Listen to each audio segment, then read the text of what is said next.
তারপরে ধারণা বিয়ে করলে নাকি ঈশ্বরকে ভজনা করা যায় না, বিয়ে করলে নাকি ভগবানের সঙ্গে সম্বন্ধ স্থাপন হয় না। এটা সতীশচন্দ্র গোস্বামীর মনের ধারণা। তাই বাবারা দাদারা যত বিয়ে ঠিক করে নিজের কাছে ভেঙে দেয়। বড় ভাই মুকুন্দ পাশে ডেকে নিয়ে এসে জিজ্ঞাসা করলে, ভাবি আমাদের শিষ্যরা সব ভালো আছে তো? বলে হ্যাঁ দাদা ভালো আছে। সারাদিন চোখে চোখে রাখে, বিয়ের নাম শুনে যদি পালিয়ে যান।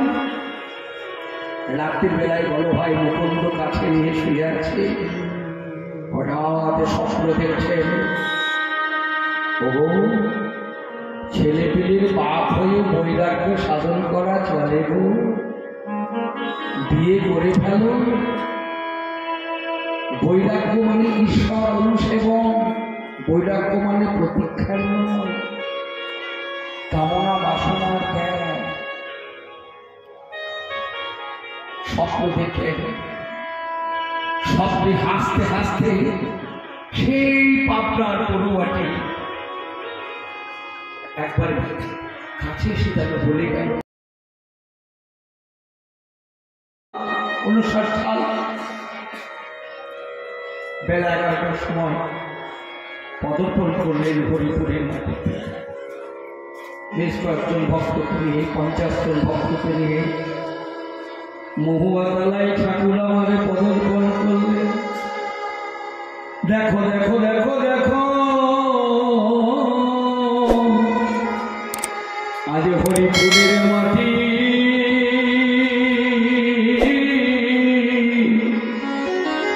হরিপুরের মাটি ধন্য ধন্য হল হরিপুরের মাটি।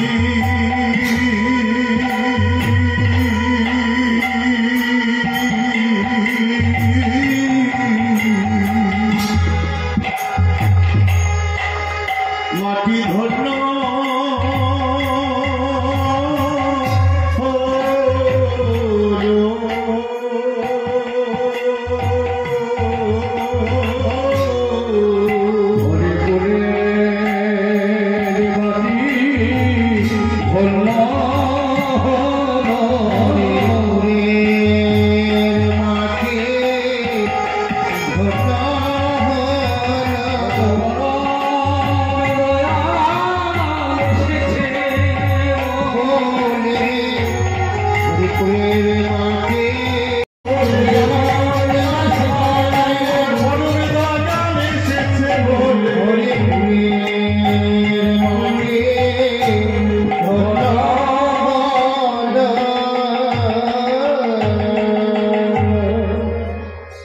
প্রতি বছরই আমি ঠাকুরকে জন্মলীলা করি, বাল্যলীলা করি, বিবাহ লীলা করি।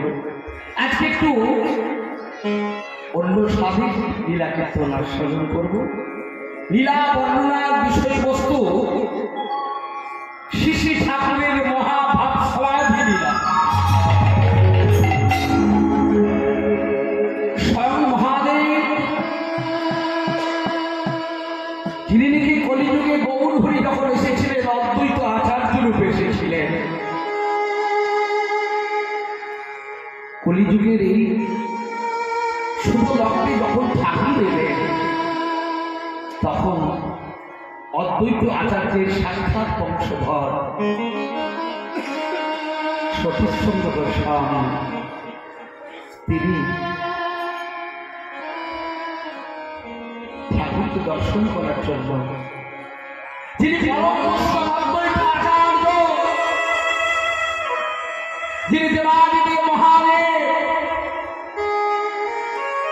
যুগে যুগে তিনি আসেন, কখনো অদ্বৈত রূপে,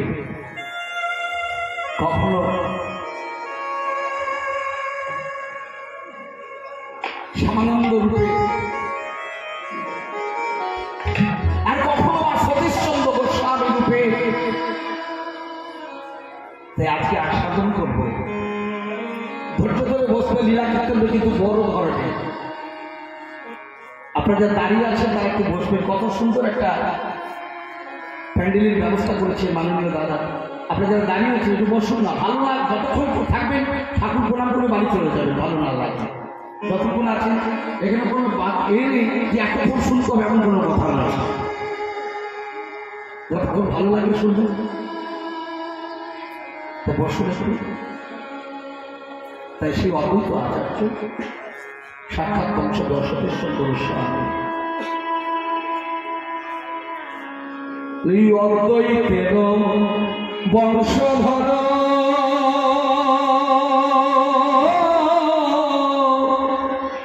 কৃষ্ণচন্দ্র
তার চারটি ছেলে, বড় ভাই মুকুন্দ,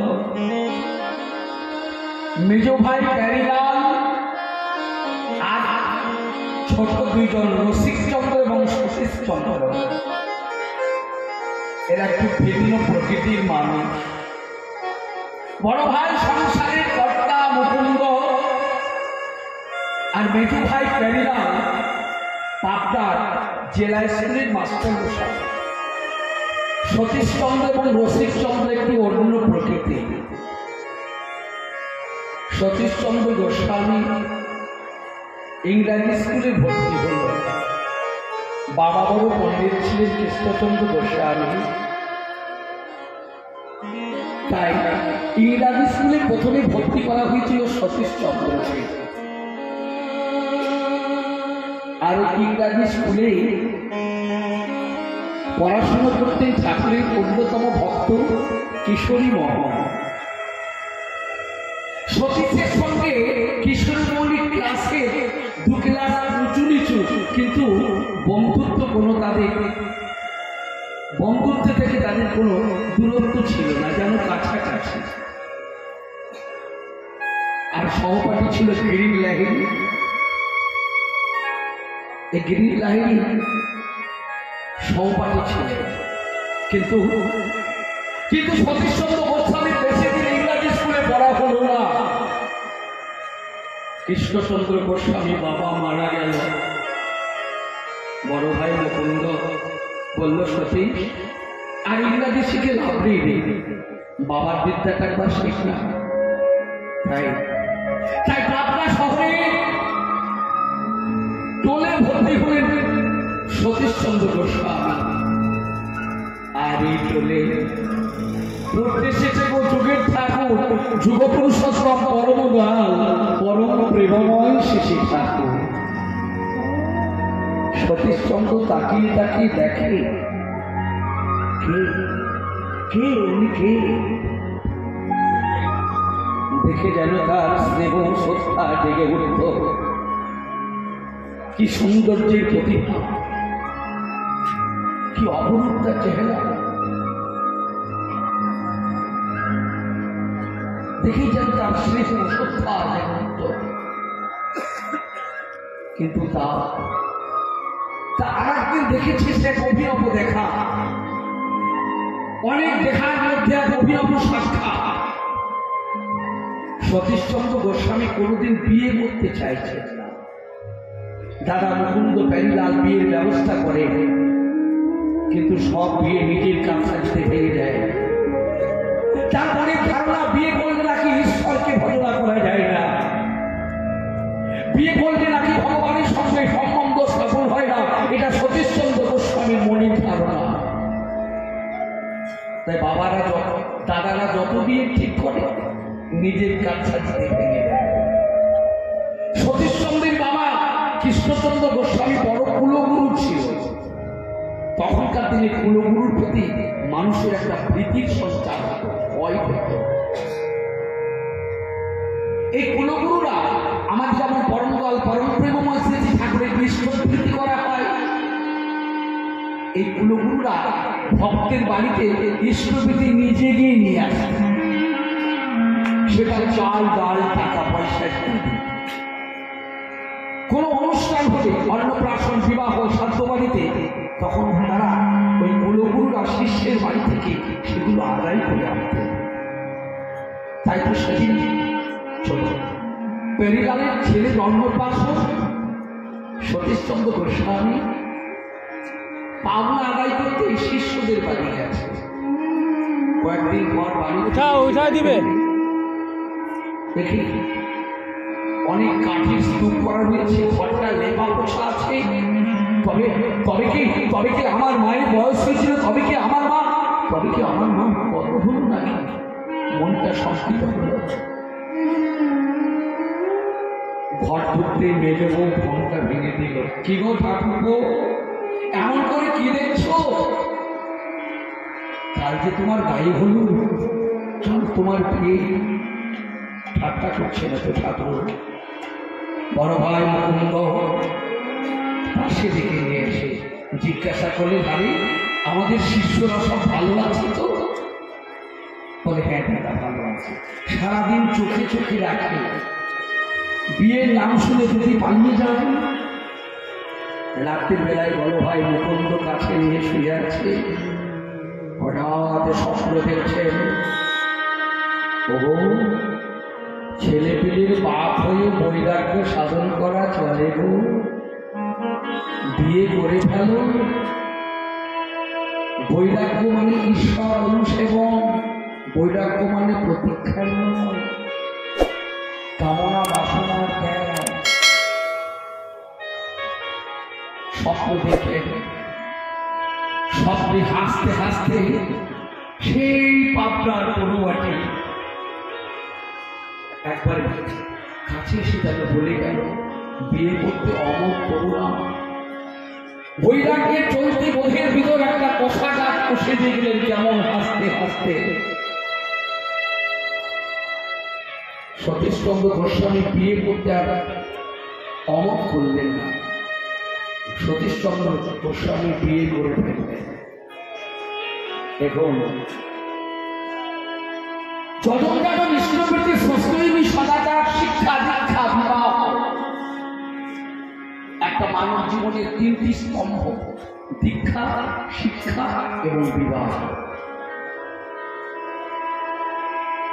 আমরা জানি শিক্ষা কখন থেকে শুরু হয়? KG 1, KG 2। একটা শিশুর শিক্ষা শুরু হয় তার জন্মের 20 বছর আগে থেকে। যে ছেলেটা জন্ম নেবে 20 বছর আগে তার মায়ের ভাবটা কেমন ছিল সেই ভাব অনুযায়ী শিশুর জন্ম হয়।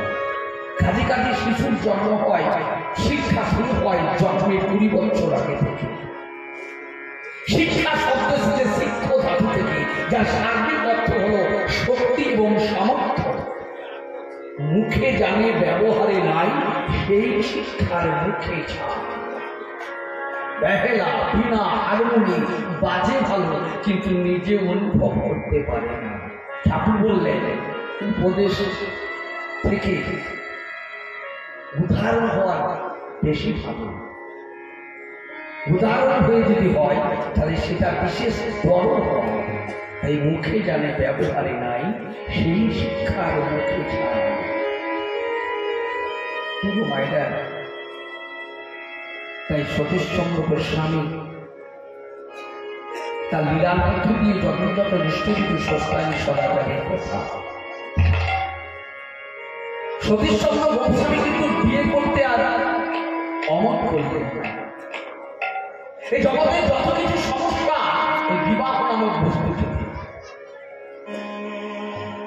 যতই কালী পুজো করুন, দুর্গা পুজো করুন, সরস্বতী পুজো করুন, কৃষ্ণ পুজো করুন, কিন্তু বিধান যদি না মানে, বিধির বিধান মানবি যতটা বা যতটুকু, কেটে ছেটে ফল পাবিও ততটুকু।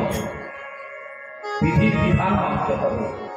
আজকে কিন্তু আমরা বিধির বিধান মানি না। আজকে ঋষিবাদের উপাসনা। হে ভারত, তুমি যদি কল্যাণ চাও, পূর্ব গুরুদের প্রতি তুমি একাজ হও, যুক্ত হও। কিন্তু আজকে ঋষিবাদের উপাসনা আরম্ভ হয়েছে। ভারত, তুমি কল্যাণ যদি চাও, তবু পূর্ব গুরুদের প্রতি শ্রদ্ধা সম্পন্ন হও। তাই বিবাহটা কিন্তু আগেকার দিনে ঠিক বিধি মাফিক হতো, এখন সেটা হয় না। এখন বিবাহটা যেন একটা খেলা হয়ে দাঁড়িয়েছে। যেমন খুশি তেমন বিয়ে করছি, তাই